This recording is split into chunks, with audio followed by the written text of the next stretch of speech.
Thursday, sorry. Call a meeting to order. The Administrative and Finance Committee meeting Thursday, April 6th, 2023, and it's 12 o'clock. And roll call. We can do a roll call. All members are present. All members are present. No public here. No public is here. And then on That's- Zoom, That's not true. None because of there Zoom. technically is public. Anyway, nobody, okay. Do you have the floor? Sure, thank you much. Well, we want to talk about the same topic that we had on your last agenda, last meeting about a month ago. Middle of March. And following the last committee meeting, or when this topic was on the last committee meeting, there were concerns about, you know, how these numbers were arrived at, what the impacts of that would be.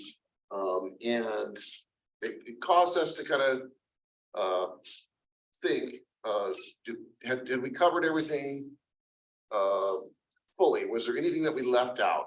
And the first thing actually, Wayne Peterson had asked, okay, we talked a little bit about how do what do cost allocation plans look like from other special districts? And I said locally, there really wouldn't be any that matched out that had the same services that we have, or many of the same services that we have, except for like Cambria. They're the closest counterpart as far as an organization to Templeton CSD.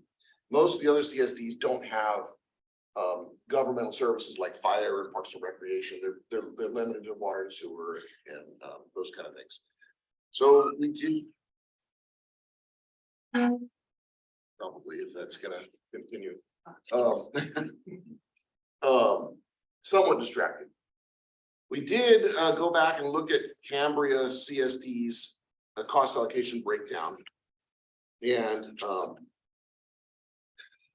essentially it wasn't all that different from what was proposed several weeks ago. Looking strictly at fire, since that was the one that had the biggest change, the biggest impact, the most concern that the committee had, and quite frankly that we had as well. In Cambria, it's a little more complicated. They've got theirs broken down in three kind of formulas, but fire pays you know, a little more than 20% of their costs. By the way, the total fire contribution to administration in Cambria is just under $500,000. And again, this isn't about just to back up for a second. This really isn't about services that the administrative staff provides to like the fire staff, from like taking in phone calls or providing administrative support in that regard. It's really about what are all the governance costs? What does it cost for the board of directors to serve? What is our insurance cost? All these other factors that are built into the administration fund that, you know, the fire fund or any other fund wouldn't necessarily look at as a service. It's just a cost of doing the business that has to be spread across these other services. So we did request from Cambria a copy of like a study or a report or something that backed up these figures, so we could see if we were, you know, how we would be comparing. And there's been a lot of turnover at Cambria, and I think they just don't know where that information came from right now. Their current staff doesn't. So we don't have that information, but we do have their breakdown because it's part of their current budget. And so this breakdown is published.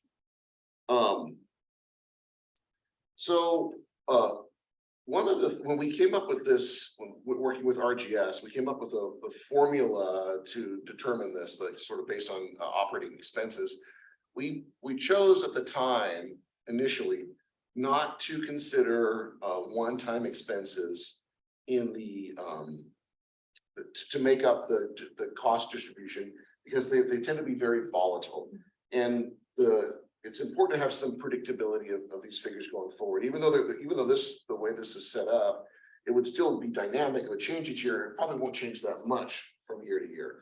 But if you included things like one-time costs, like let's say we did a wastewater treatment plant expansion for millions of dollars, it would really upset the figures, because we're not talking about really big numbers here. Same thing even with the fire department. If you bought a fire engine one year, you could double the cost of the operating expenses for that given year. And so it didn't make sense to have that kind of volatility. So when we did that, we knew we were excluding a number of expenses from the calculations to eliminate that volatility. But it occurred to us that maybe we were too limiting, and we hadn't originally in the draft you saw a few weeks ago included the asset replacement contributions from all the funds. And sort of got to thinking about that, and did it make sense to include those? The asset replacement contributions are in and of themselves a calculation based on depreciation of assets. But moreover, they're a predictor of future expenses, right? Every asset that we depreciate and contribute to asset replacement will be spent on that asset's replacement in the future.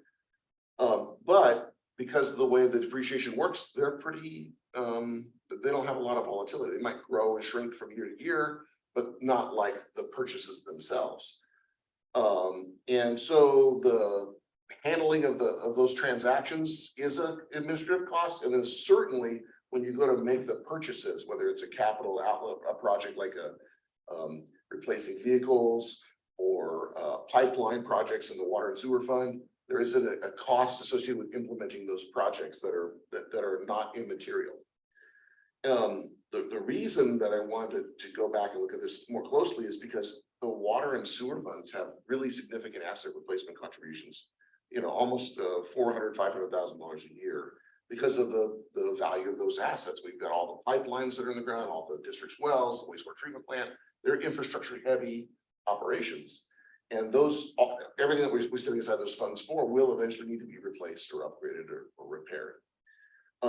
So so we had a call with RGS, the consultant, the gal you saw last time, Mary, and we said, you know what, is there some merit in putting this in as a component in the formula, this operating cost formula, because I thought it was missing, and it would drive more cost to the enterprise funds, which is what our historic cost allocation had done, right? They had higher costs to the enterprise funds. So we spent a little bit of time talking about that, and she agreed that it did make sense to include that. So we asked her to go back and revise the document to show those costs, and she's done that. And so the version that you have that was distributed yesterday, and then I have up here, and I'll just pull up the sort of bottom line is in the summary first page, incorporates those asset replacement contributions across all funds as a part of this calculation. And so what that did is it drove up the contribution amount or the allocation to water and sewer, and it drove down the allocation to fire and parks and recreation, because fire and parks and recreation both have smaller asset replacement contributions as it relates to the enterprise funds. And since fire was the topic that you spent the most time on a few weeks ago, this drops the contribution of almost 4%, and it saves fire about $55,000 annually. So it's a fairly material change. It doesn't change the concept or how this would work going forward, but it changes sort of the baseline figures by keeping in the asset replacement contributions.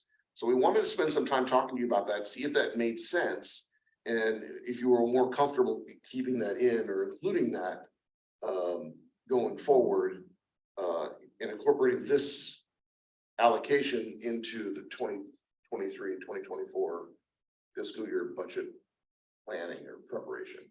And the thought process is that the asset replacement funds still have to be managed by the finance manager. So while it's not part of the operating expenses, it is still being managed by the administration. Yeah, we're calculating, How much? How much those funds get moved, they get managed, they get invested, and then at the end of it, they get spent, right?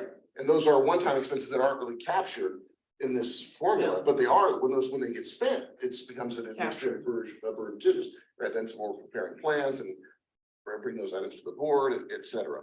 So after talking again through that with Mary and RGS, she felt comfortable in revising this report to include them. And that what that did is it drove down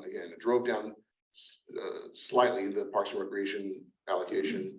It drove down, to the tune of like 15%, the fire allocation, 15% of its former calculation amount, 15%.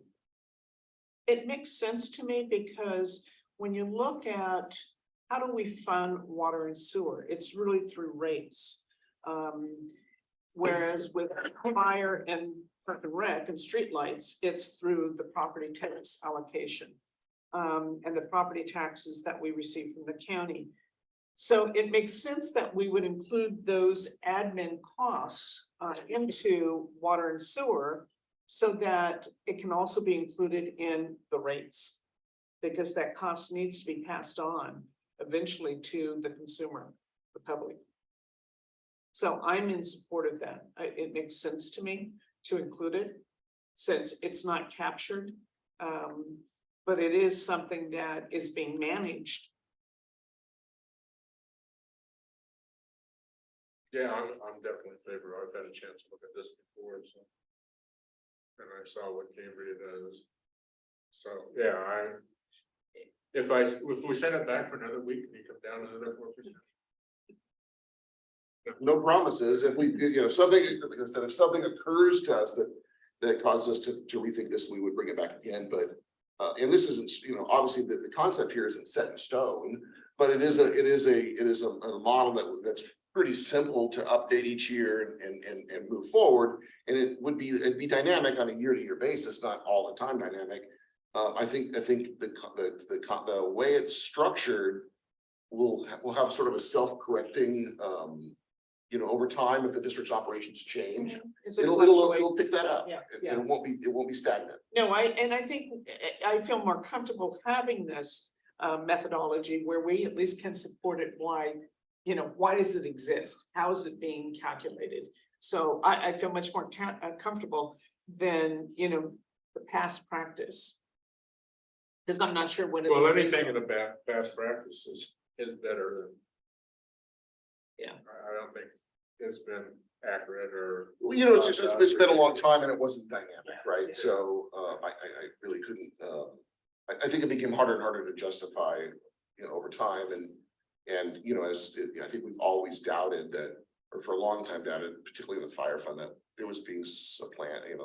The water and sewer funds were probably paying more than their fair share. Fire was the benefit of that. Well, I think that the methodology and the approach lent itself to that because it wasn't dynamic. Right. So I think this is an improvement over that. So Eric? I'm in support of it. It is a more realistic application, especially when it comes to one times over time. So, for lift station, for instance, its lifetime, of course, is an expense. It's a considerable expense, but we have to see projection 10 years, 15 years at a time, where they're going to go retrofit. That's going to be a significant expense too. So this is just an accurate display over time of what the cost is. So I think I may have mentioned, last time that, I was doubtful and expected the fire to really jump, but we got the 26% figure, even though it was higher than I had. Maybe the back of my, without analyzing it real deeply, it was higher than it made sense. We did do some other kind of sort of back of the napkin. How do we sort of self-check? Does this make sense? And I was a little concerned because actually Wayne Peterson come in and says, well, what other options do we have? And we could look at this in a different, more in a more robust way. But I was concerned that maybe the fire fund might even come out worse if we examined it in another approach. For example, we did look at one of the having been part of this kind of exercise previously. One of the things that we did when we were allocating costs, where I worked once before, was we looked at all the items that the board of at that time was the city council had reviewed, and we compartmentalized them. And so I did that here just because that was something that we had relatively available. And we looked at 3 years worth of items that came before your board. And then I removed all the administrative items, minutes and treasury report, things that affect all the departments. We looked at just the items that were operational department specific. And fire ended up actually having 40% of the items come before the board, but once you take away the administration. So it's possible if you did this in a different way, you'd come up with even a different result, and it might even be worse for fire. I don't know, I mean, because we haven't done it. But I think this is getting us closer, this version that we have right now is getting us closer to maybe what my expectations at least were. I know it's still high, it's still gonna have some impacts, and obviously you haven't seen the draft budget yet. And we're still working through that, but I think this puts us in a defensible place. It is dynamic, it will change over time, it will, the formulas will not be fixed, right, or the allocation amounts won't be fixed, but the method in which they're calculated will remain the same going forward unless we decide to tackle it. Which is important. again. Yeah, for sure. For example, if we brought on, for example, if we're required to make a massive change to wastewater treatment, which is probably expected in the horizon. It's gonna happen. Yeah, those costs are gonna go up and maybe up substantially. That would be, because the way this is built, it would be captured in this, and wastewater would end up paying a larger share of administration because of those complexities and costs increasing. So anyways, without digging in deeper, that's it. I felt once these figures came, we kind of checked them against what we had expected, and it meets our expectation. We would recommend that we incorporate this April 5th version of this report into the draft budget. Of course, these items will all come before you on May 12th, and you'll see how this can be implemented or what its impacts are. And keep in mind that as a part of this, we've also removed some costs that have historically been funded by administration, and we've pushed them directly into water and sewer where that was appropriate. So the reality is, while the percentages are change, and in some cases kind of big, water goes from 44 down to just under 35 as an example, it's picking up some direct expenses. Wastewater is actually going to end up paying more than it had before, because the allocation is almost the same, but wastewater is going to be paying for some expenses directly. That's how we're proposing it. It's not a huge change to a $2 million operation, but 40 grand or something of those expenses that we would program there directly. So the amount that's being allocated with this formula is actually a smaller or a lower dollar amount than we've allocated like in the current year. Because again, water, wastewater are being charged some funds directly.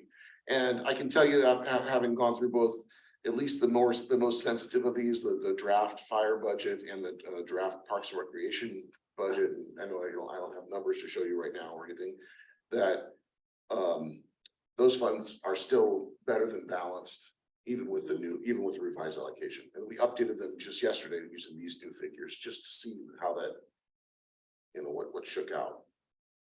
So you're just gonna update the budget with your information? Yes, We'll get we would incorporate this, the administrative cost allocation, if you're supportive, would be based on this new, what you see right up there. I'm supporting. Yeah, I agree with that. Good job. So, yeah, I think we made it more palatable. No, I agree with that, and I appreciate you going back and kind of reconsidering, because I know fire was hit really big. It was a big jump. So, but it makes sense having those costs included. So, the asset replacement. Yeah, just as an example, fire's current asset replacement contribution is something like $75,000 a year, and sewer's like $400,000 a year. So from a relative standpoint, it drove more costs into that's how that worked. But those numbers will change too, right? Like if you bought another $1 million fire engine, it's going to drive the asset replacement costs up, because.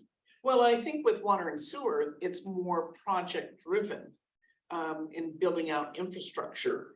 Whereas I think with the fire department, their costs are more one-time purchase. Right, but. large purchase. Right, but when you buy a fire engine, there's an expectation that we're gonna be replacing it, right? Yes, It's yeah. not gonna just go away at the end of its time. And so, yeah, so anyways, I think, as again, these allocations are based on the last fiscal year, 21-22's actual expenses. You know, this will change a little bit a year from now, you know, not a lot, but a little bit, it'll change a little bit the following year. And so. Which I forth and think so on. is okay. Yeah, I think it's okay. I mean, I think it'll be, you know, within a 1% to each of these or something like that. It'd be strange with this. Yeah, so. So is this, because we really have a methodology that we're adopting here. Is this something that's going to be kind of enshrined in the way of a finance policy? Well, I think we haven't talked about that, but we could go back and adopt it with a strategic, as a component of the strategic financial policies. Yeah, Like a set, like Yeah. you could modify the strategic financial policies to reference. Yeah. This policy. yeah. Yeah, it's very similar, it's actually quite similar. Yeah, that's something we could do. My recommendation would be that this stay in sort of draft, like in the, it really would be implemented as a part of like, say, the budget adoption. And if everyone's comfortable with implementing I'm it, fine with it being the- separate. I just would like to, for prosperity, have it have it recorded documented, kind of. reported as this is how we're doing this. Yeah, I think we can do that.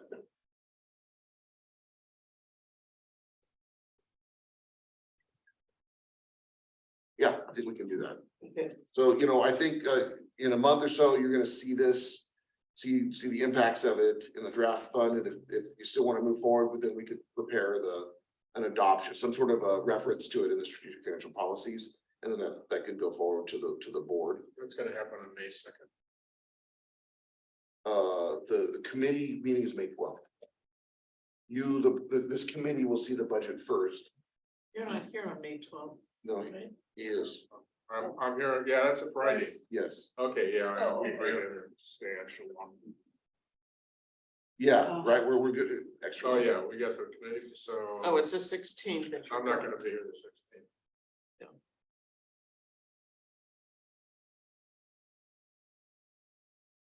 You gotta take the good with the bad, this will be a super short meeting, the next one will be painful. Oh, the next one? Be, It might not be, yeah. Might not be. I'm surprised. Debbie's gotta behave herself down at Erickson. Okay, So does that, okay, so we have a plan on the, we have a plan. Yep. All right, so the next item is the audit RFP.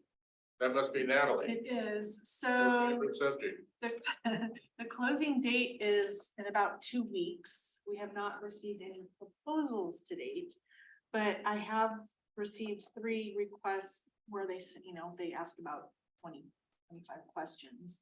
So there has been some interest. Those 3 firms, the closest one, they have 8 offices. Their closest one is in Fresno. Then there's another one that's in Walnut Creek in Murrieta, and then another one that's in Brea. So, Leaf and Cole, it does not look like they will be turning and submitting them. Really? this year. Okay. I don't know for sure, but we looked at their partner list and they don't have that many partners that do audit work. You know, it's just a portion of their book of business, and they may not have an auditor. One of the partners, they may not have a partner that does audits that wants to come here. You know, they're from San Diego, it's really far. And I think we got, the last several years, we've had Mike Zizzi. And Mike just happens to really like the Paso Robles area. He vacationed here periodically. Every time he came here, he was always coming a day or 2 early and bringing his wife and doing wine tasting. And so for him, I think it was a matter of, this was a preferential location, and so he wanted to continue to hold on to the account. And Steve's retired now. Steve Morgan. Prior to that, so. We both reached out to him, so. So who does Cambria use and Los Osos and Oceanos, some of the other special districts? Do we So know? someone had called me, a week or 2 ago, saying the majority, of agencies around here use Moss Levy, who we actually were using when we stopped their contract and went back to Leaf and Coal. And why did we stop? Were we not?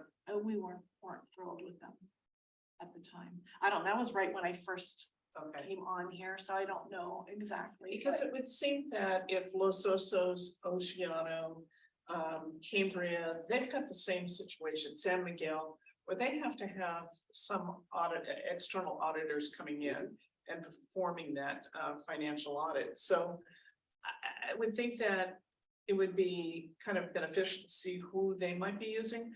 And maybe perhaps since it's been several years since we have had a different auditor, maybe there's an auditor in SLO, more local.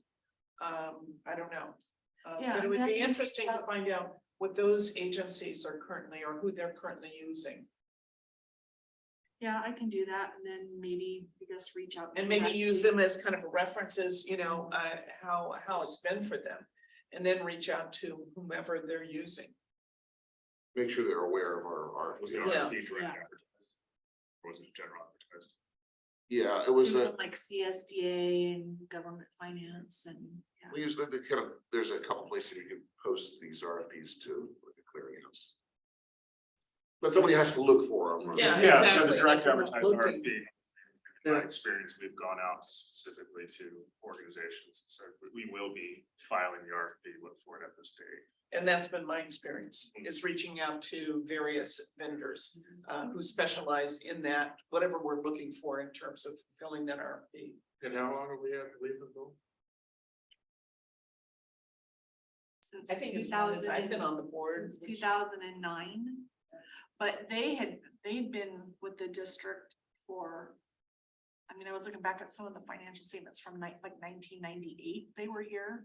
They were here, stopped, and then started again, Yeah. and they're continuously, so. I've heard a lot of the board members back then, how bad it was. That one company was. Moss Levy. Yeah, and all of the nonsense they had to go through and that's why they only lasted a year, but it's been what? Over a decade, so I would assume Turnover, the turnover, they've changed or. either that or else they've gone out of business. Yeah, so, So yeah, I can do that. I can reach out to a couple of them. Yeah. and I said all along, that I much prefer to do local. Yeah, we would too. I mean, well, it's just more efficient, right? Especially since this does require some field work.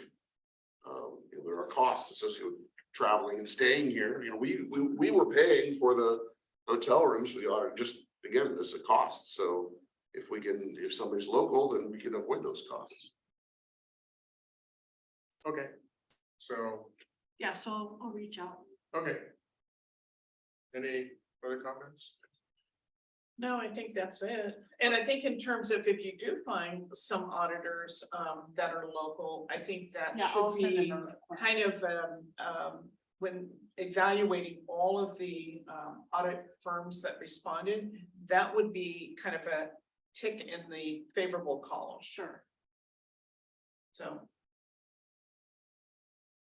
Okay, We'll well, hope thank for you the guys. best. So anyways, probably aren't expecting piles and piles of proposals. So that's That's okay, but if we can at least get more than one, that's even better, so.